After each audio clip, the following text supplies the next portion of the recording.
Thank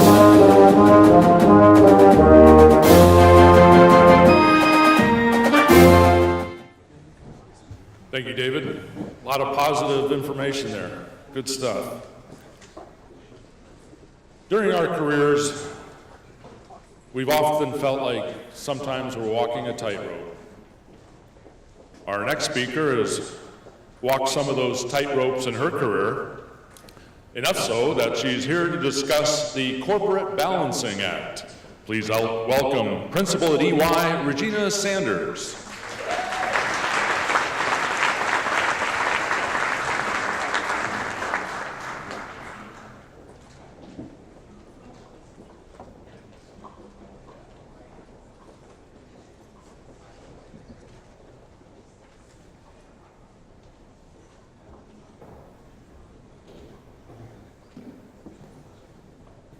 Well, good morning, everyone.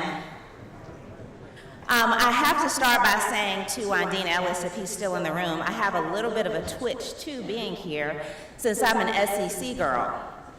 So being out here in the Pac-10 is a little different, but I look forward to football season, let's just say that. And for the record, I didn't go to the University of Alabama, Auburn. Good. So thank you so much for this opportunity to share with you this morning. We're going to shift gears a little bit, and I'm going to talk a little bit more about supply chain in the context of this transformative age that we're in. There's a lot of things that are going on, and I really appreciate the University of Southern California and and the Marshall School of Business for hosting this event, because I think that this is a great assemblage of people from academia, government, as well as from corporate. And I think that there's going to be a lot of synergies that are gained from this. A couple other things I'd like to say too, and thanks to Nick and the business school here, we have a lot of great talent that EY has acquired from your business school. So we thank you for the product that you are providing to us as we continue on our supply chain journey. So I'm going to start by saying, welcome to the transformative age. The transformative age is what we use to define exactly what's going on right now. There are things from disruptors, a smarter consumer that is much more demanding. There's new competitors. There's spin-offs that we wouldn't have imagined would be spinning from major corporations. There's, of course, tax reform, and as James mentioned earlier, a lot of things going on from a foreign trade implication perspective, all of which are major impacts to supply chain. And companies still need to do three very important things with all of this transformation that's going on. Drive efficiency, reduce costs, but also be profitable. And it becomes a bit of a balancing act to really take those things into consideration with the need to drive adoption of digital and take advantage of all the new technologies as well as the data that's out there. So that's the reason I've termed this sort of the corporate balancing act. Where do companies start? What do they prioritize? And how do they maintain pace? So what I'm going to share with you today are 6 areas, and we can advance the slides. 6 areas, in fact, where we've done a little bit of research. So over the past year, we did a survey of 500 companies across the U.S. Most of these companies had a bit of a manufacturing stint to them, but in doing this, we were able to sort of decipher what they're placing their big bets on and areas that they're making a priority. And of course, the things that are listed here are not new in terms of this conversation with this audience.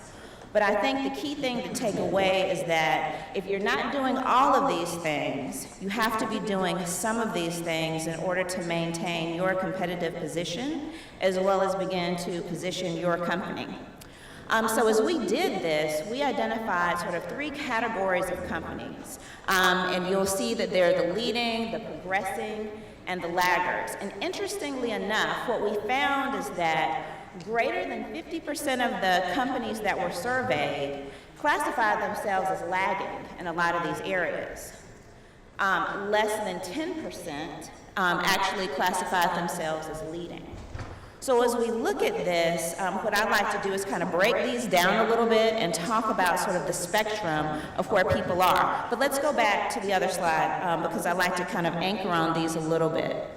So the first one is customer connectivity. And I think that companies are always looking at focusing on the consumer, but this is really taking a little bit of a different form. So you've got companies that were traditionally business to business that are beginning to look more at their customers' customers. So adapting more of a B2B to C mindset. And you also have, of course, within these 6 big bets, supply chain is key. Now, even though supply chain is listed as one of the 6 big bets, I would propose to you that all of these things that are listed here all either impact supply chain or are impacted by supply chain. So supply chain reinvention is sort of the next big bet here. And what we see is that companies are evolving from just focusing on efficiency to how they can really evolve that to customer quality and the demands that customers are placing on them. So that means that supply chains, of course, have to be more nimble. It means that supply chains have to have a better visibility to what the customers really want. A lot of the preferences that their customers need all trickles back into the supply chain, all the way from procuring your raw materials to how you make the product to how quickly you can actually get it to market. So that's a bit of an evolution in thinking. Culture and talent is another piece that's really important. I think that we've talked a lot about in the past the talent gap, but now companies are beginning to challenge their existing cultural norms. So that's what the leading companies are doing. And on the digital assimilation front, it's moving from just doing digital to being digital. So digital is part of the DNA. It's not just about process improvement, but how we can introduce digital into anything that we're doing around our processes, particularly supply chain processes. And then from a big data and analytics perspective, companies are moving from just kind of catching up and getting their hands on data to really figuring out how to use that data for decision making, but also monetization as they move more from, in some cases, being product companies to services companies. And that means also looking at different operating models. And then lastly, advancing the enterprise. And when I say advancing the enterprise here, I'm talking more about protecting the enterprise. So with the new connected and all of the technologies that we have, we introduce another level of risk, right? So this is an opportunity to really be a lot more proactive about addressing risks across the supply chain, but then also being more anticipatory of what things you need to be looking out for. So these are the 6 big bets. And in the few minutes that I have left, I'm going to dive a little bit deeper and talk about these things. One thing that I'll also mention that was interesting in this survey is that companies who were in this leading category identified that by adopting some or all of these big bets, they were able to increase their revenues and margins by at least 5%. So in embracing a lot of these things, it also impacts the bottom line. So this sort of helps you think through how to prioritize the things that you really feel like your company needs to focus on. So as I advance forward, I'm going to unpack each one of the things that we talked about a little bit more. So when it comes to customer, there's really 4 things to anchor on here. Speed of the delivery, looking at different ordering channels, looking at more of a service-driven enterprise, as well as the quality of products and services. So a couple of these things I'd like to mention. So I've been working, and our team has worked with a lot of companies that are traditional manufacturers.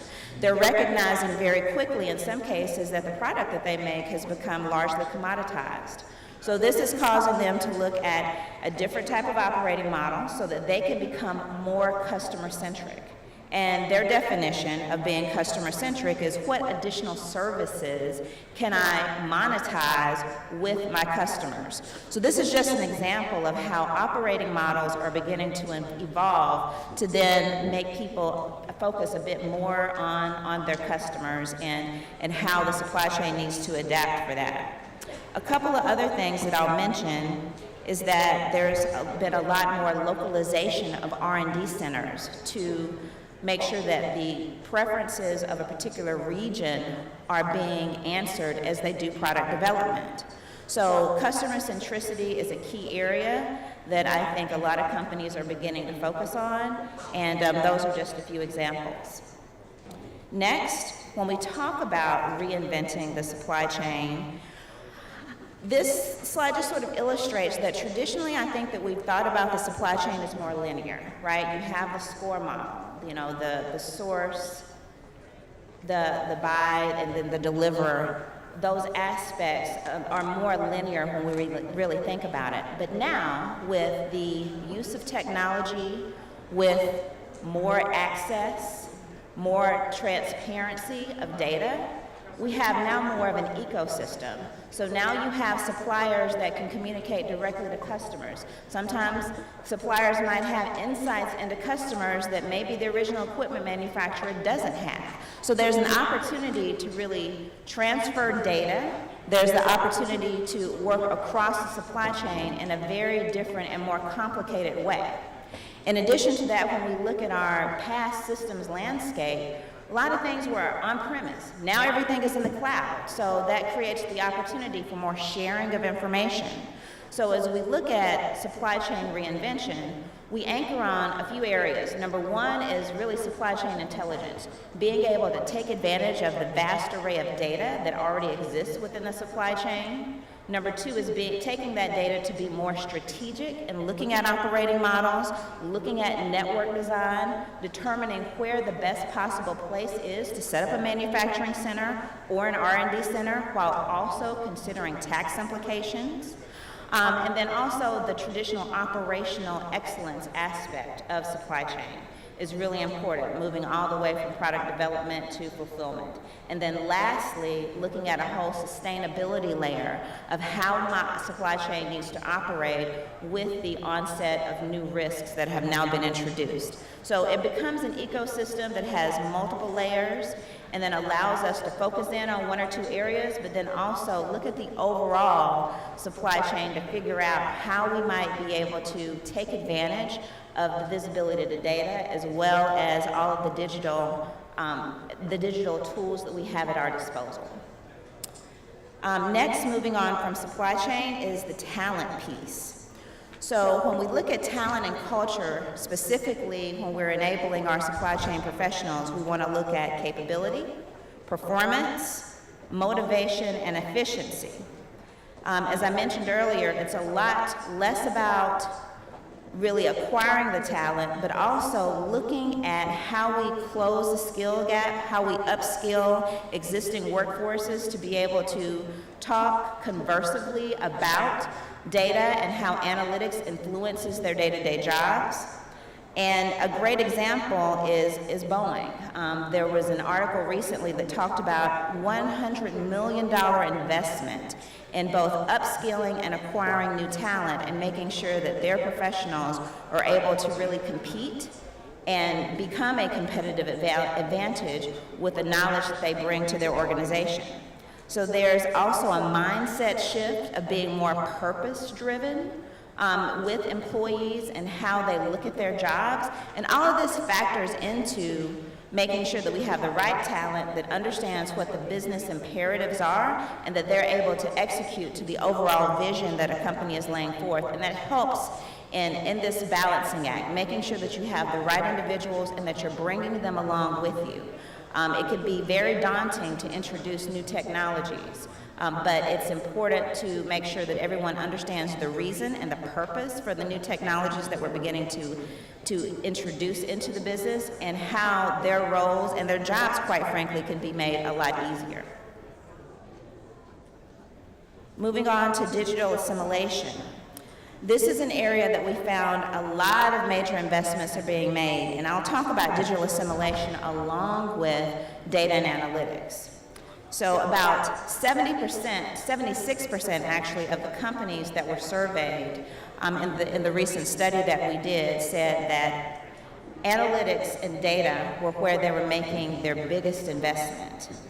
This comes from moving beyond looking at just infrastructure and the more traditional data quality issues to how they can actually monetize data. And you'll see here several different examples and projections of where companies are going to really be spending money over the next several years when it comes to digital and when it comes to data. Blockchain has already been mentioned, so you see here $9 billion in worldwide blockchain spending by 2021, and that's not very far. So just thinking about these different investments shows you the imperative of how companies are beginning to embrace all of the new technology, all of the new data sources that can be explored in really building up their businesses. And lastly, I'll mention the whole risk thing in terms of protecting the enterprise. So in the past, risk has been more viewed from a compliance perspective. But now, risk is being looked at from an intelligence perspective, decision-making, agility, as well as visibility. So instead of looking at how my company is compliant, companies are beginning to look at, if I adopt this new technology, how is that going to impact how I run my business, how I interact with third parties. Cybersecurity is the big area that has emerged here, and 70% of companies surveyed are focusing on beefing up their cybersecurity capabilities. In addition to that, companies are also looking at what risks they should take in order to maintain competitiveness. So those are all different things, and I know I just kind of glazed over those, but when you think about how companies are evolving, you should be looking at at least 4 out of 6 of these big bets. And everybody's going to be different. There's different priorities that you have to take based on your company and where you want your company to be. But what I'll say is that it's almost as if you're taking a sort of introspective look at the company. So there's 3 things that I'll leave you with that should be considered in looking at these big bets. Number 1 is know your company. So the kind of know thyself, understand your company, understand the existing landscape and culture of your company, and then understand how you compare to your competitors. Number 2 is based on that understanding of where you stand, look at how you might be able to put together your business strategy, because your business strategy needs to include at least 4 of those 6 bets, if not all of those. So in your business strategy, it's determining what you also want your supply chain to look like. Companies have a varying set of different types of products. There's not necessarily a one-size-fits-all when it comes to your supply chain. So it's taking basic concepts like segmentation and figuring out what your supply chain might need to look like for different product sets. But then while you're doing that, taking advantage of technology simultaneous to looking at those processes. Also looking at your organization, making sure that your organization is properly set up to be able to enable the changes that you're trying to introduce. And then lastly, it's all about executing deliberately. I think a lot of things sort of happen to us. For example, company doing an ERP implementation. Things are just going to get better because I'm implementing, a new ERP system. That's not necessarily the case. We have to be deliberate. And in being deliberate, that starts with understanding your company, defining what your business strategy is in the midst of this transformative age and everything that's going on, and then being deliberate about your execution. So that's all I have to share with you. I'm sure there might be some thoughts or questions. I'll be around, but I look forward to continuing to engage in this discussion with everyone. Thank you.